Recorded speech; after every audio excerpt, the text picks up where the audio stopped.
Dear friends from Sarawak, how are you today? It's so great to be always back here. You know, because of Dr. Chris, I'm here every month. And I can tell you, the hospitality, the spirit of Sarawak is in me. And I hope you consider me as your adopted son. And maybe we have a bit of a connection because my father was from Balik Pulau, Penang. And when I came here, the first thing I felt was your warm welcome. And in such a divided world today, don't we all need a world that can be a place that has more warm welcomes? Do you agree? Yes. So now, for our friends from overseas, and first of all, I want to thank the honorable members of the Sarawak government who are here with us. Dear friends, can we give them a round of applause?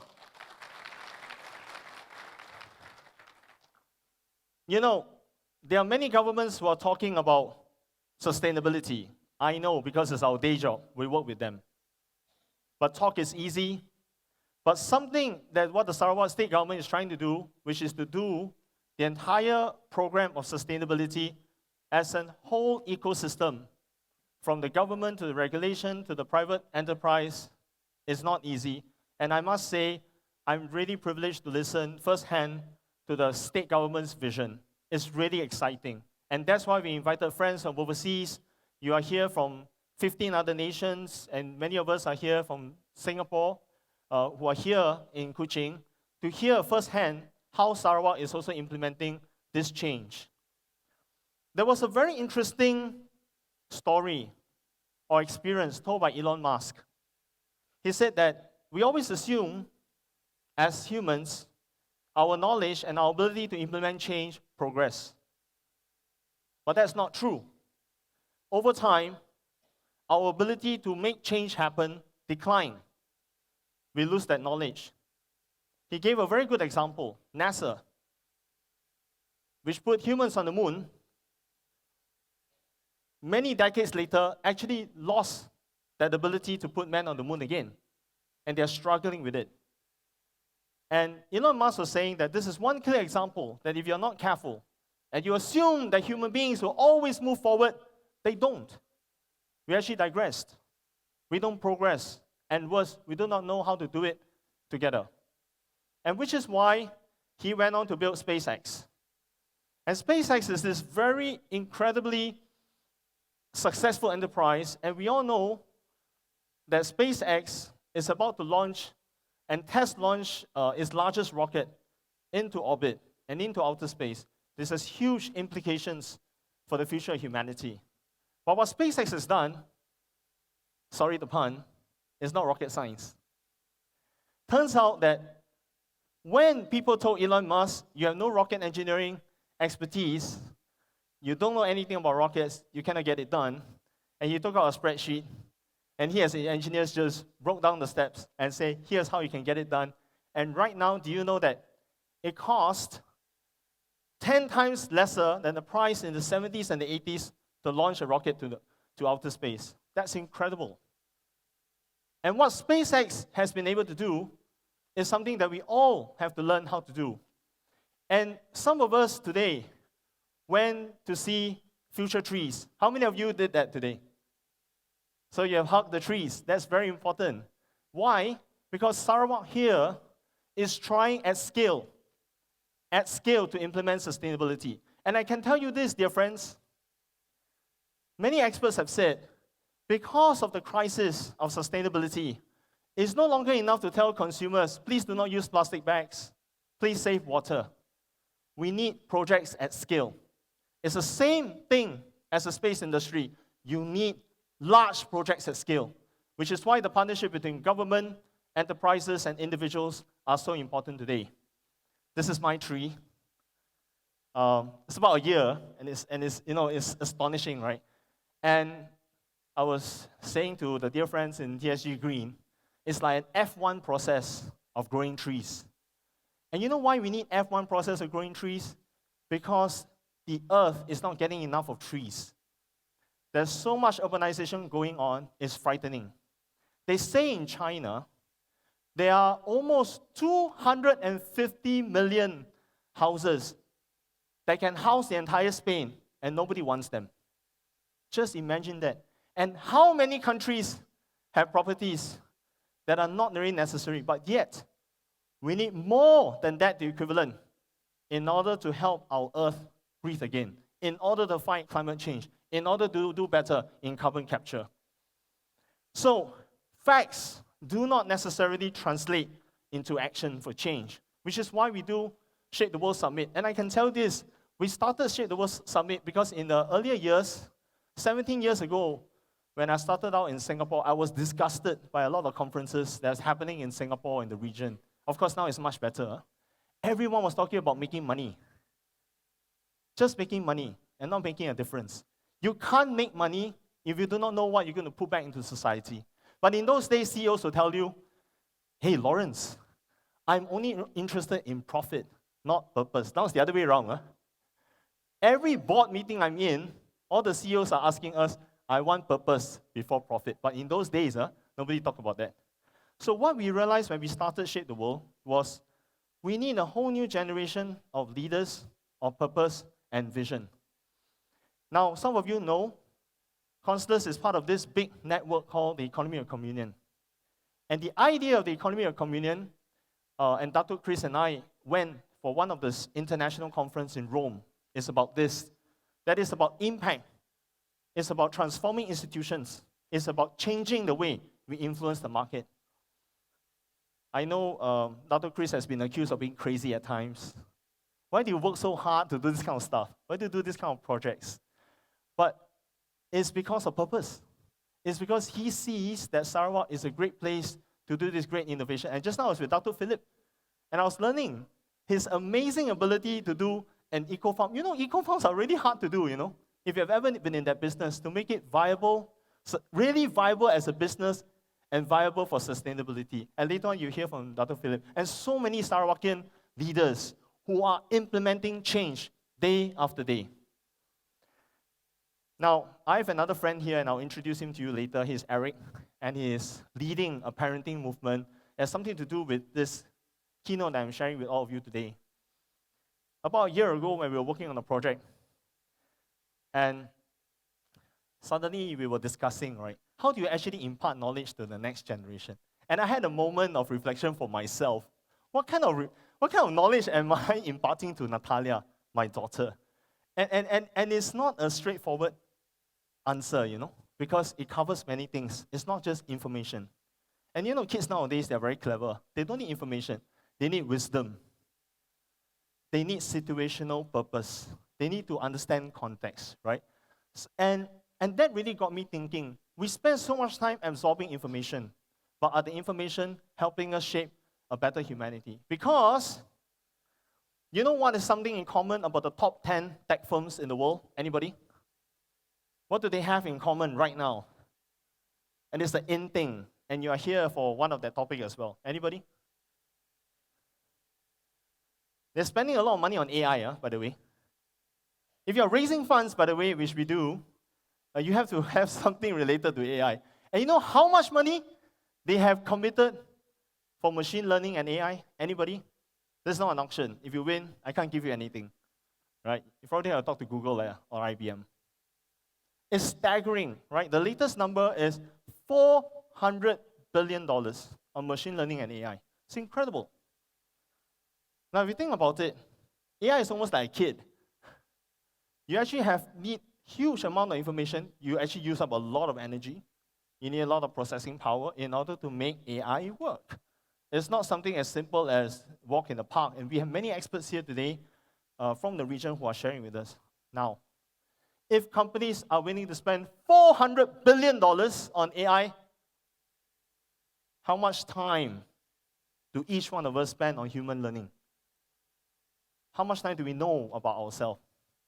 And there is almost a crisis these days when Consulus, for example, we are involved in digital transformation. People know for a fact digital transformation is a need, but they don't understand the purpose of digital transformation. That is where the crisis. It's a generation of doing, not a generation of being. And that's so scary because when we did a study with governments and companies during the period of COVID, And we were asking this question, what makes an organization resilient? We found 4 things. First, what are you fighting for? Number 2, do you have a culture of trust? Number 3, do you have a creative vision? Number 4, do you know how to get there? Basically, are you competent, right? And it's fascinating that this is our experience in working with many organizations around the world, whether it's here in Sarawak with Saradice. Now, many of us in Kuching know about Saradice, but before, when the idea of Saradice came out, everyone was saying, are you sure? Why not a European name? Why not a European concept? Are you sure? Is there value in the intellectual property of Sarawak? We said yes, and we're going to do it.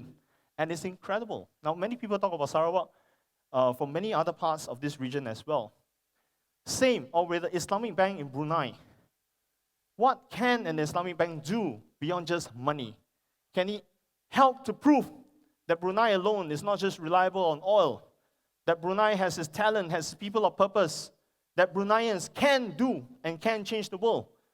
And likewise, after 6 years of working with the bank, they made it on their own, and they beat out the likes of Standard Chartered and Citibank in terms of innovation and service. And we see this all the time, whether we are in Europe, whether we're in the United States, that purpose and unity, the being more than the doing, gives you extraordinary growth and results. And here in Sarawak, this is happening. Over the 10 years that I've traveled here, I see that there's a younger generation who are questioning, who are saying we can do more. It's not just about doing, it's about being. It's about what is Sarawak to be for the whole of ASEAN. Now, as I said, purpose and unity is our discovery that drives innovation and growth. Now, as a consequence of that, many of organizations, if you have that, you will what we have this effect called creative movements. People will come around you, they want to be your partners, they want to be friends with you. It's the best formula to make friends in business. Because you not only have friends who are transactional, you have friends of purpose. Now, at Consulus, our problem is that we have been doing this for 19 years across a lot of fields. And later on, you have a chance to hear from my colleagues, together with many experts here, who are sharing about place transformation, impact, and sustainability. But we understood that the work that we do is not fast enough. It's not fast enough because if we are going to have powerful AI, backed up by $400 billion worth of spending, then we also need a purposeful humanity. That, my dear friends, is the greatest crisis of our time. To have humanity surrender its purpose to AI, to have AI telling us what to do. Actually, many experts say that's kind of silly. The New York Times actually said that AI is quite pessimistic. Maybe because a lot of people write pessimistic articles and they feed it to ChatGPT, right? So if you're very sad and you want to be sadder, use more AI. Now, there's one thing that we learned in our own experience over 19 years. Every consulite who joins Consulus, before they join, we ask them about their purpose. And then we bring them through a process of what we call circle of trust. You know, the consulting business is a lot about, dealing, wheeling, and it's very dangerous because after a while, you lose touch. You're no longer as connected to your humanity if you stay a consultant for too long.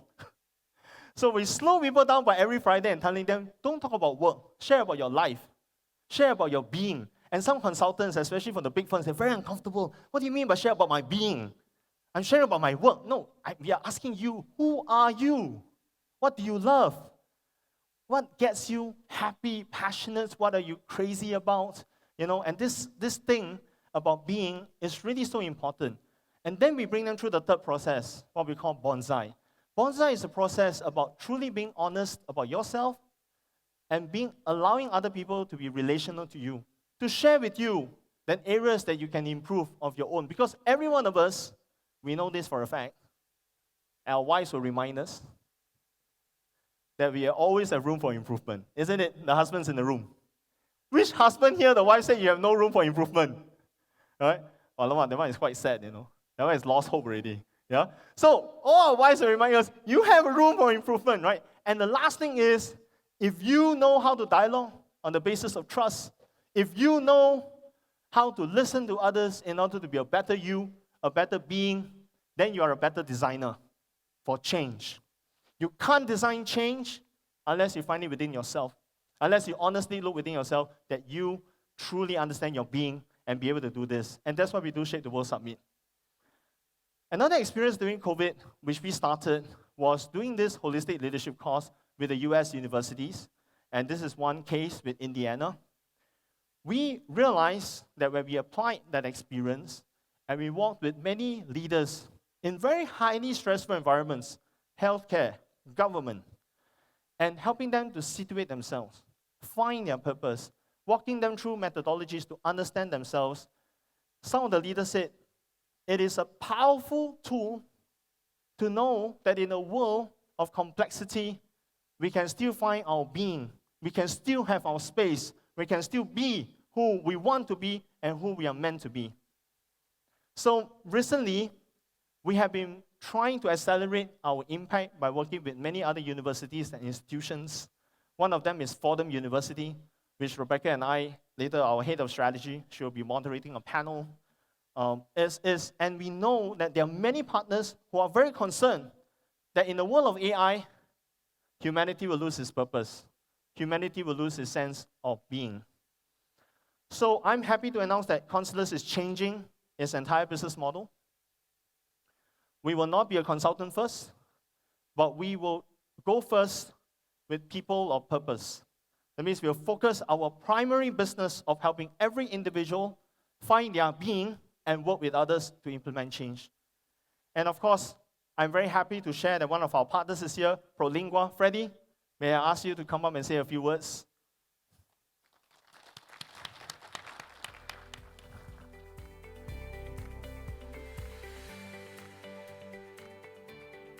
Hello, everyone. I would like, first of all, to express my joy in being here with all of you. I would like to thank our partner, Consulus, and particularly Mr. Lawrence Chong, for inviting me and giving me the opportunity to share this wonderful experience with all of you. Secondly, I would like to thank the host country, Sawarak, for the beautiful welcome they have shown us. I accepted this invitation with great enthusiasm, knowing that it would be a unique opportunity for me to meet and be inspired by valuable people and other Consulus partners, understanding that we share common values and a global vision that unites us, such as the growth of the individuals and developing their inner talents and discovering their soul mission, resilience, self-awareness, and discernment of individuals, focusing on purpose, goals, and achievements, collaboration and unity with the individual at the center of the process, respecting their needs and uniqueness, viewing work as a service, not just a source of profit driven slowly by economic gain. Working in the field of education, where training is closely linked to people and their professional and personal growth, exchanging ideas with the summit participants will be a great importance to me.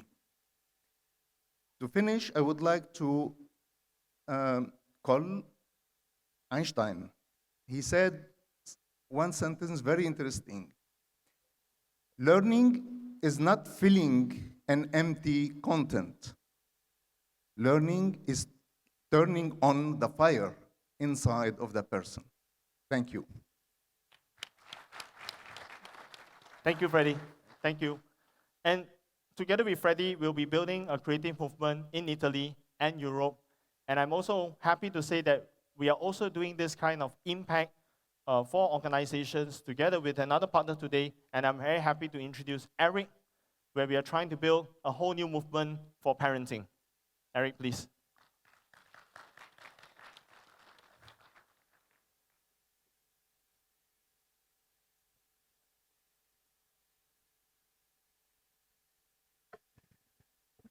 Thank you, Lawrence. And I'm really impressed when I first met Lawrence 2 years ago with his mission and his purpose in his business. It is costly and very stressful for parents who are lost in what is good, in a good approach in raising a future-ready child. Why do we have a driver's license and not a parent's license?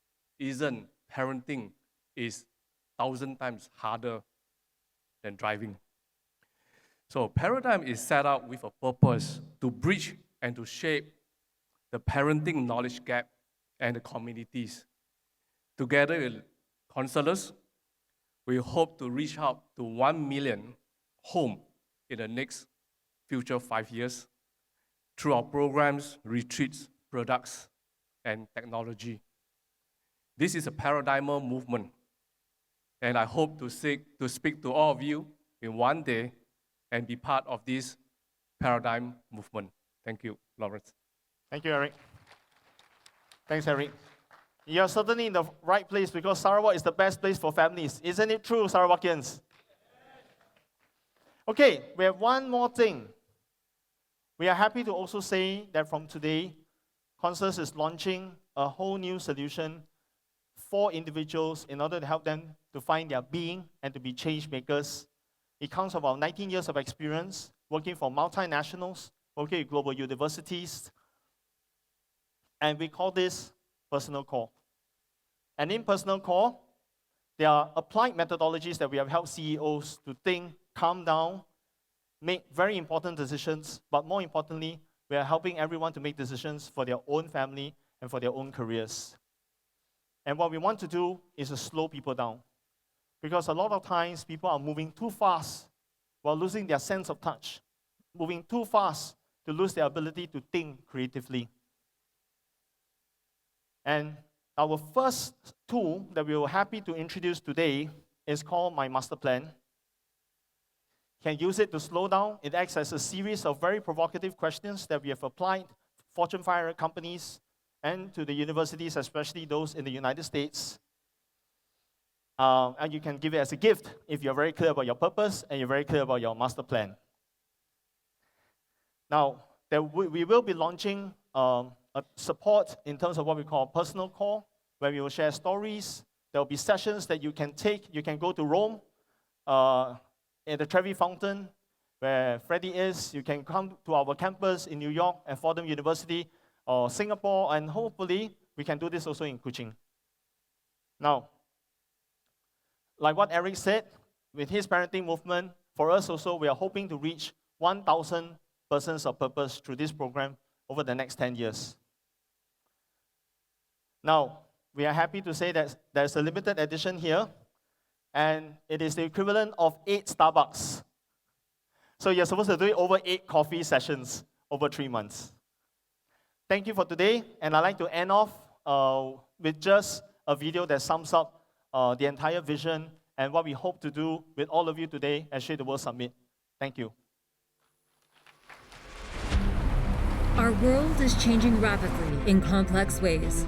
The greatest challenge of advanced technology is not simply learning how to adapt to it, but shaping it with the creative imagination of human purpose. For almost 20 years, we have walked with individuals and teams to discover purpose and unite creatively to seek new ways toward an economy for shared humanity, also known as the economy of communion. At the heart of our work is how to inspire movements for personal, leadership, organizational, and place transformation. We began our adventure from Singapore, and with Shape the World changemakers from the Americas, Asia, and Europe, we are here for you as you seek to be future resilient to impact a better world. This is what creative change means. This is Consulus.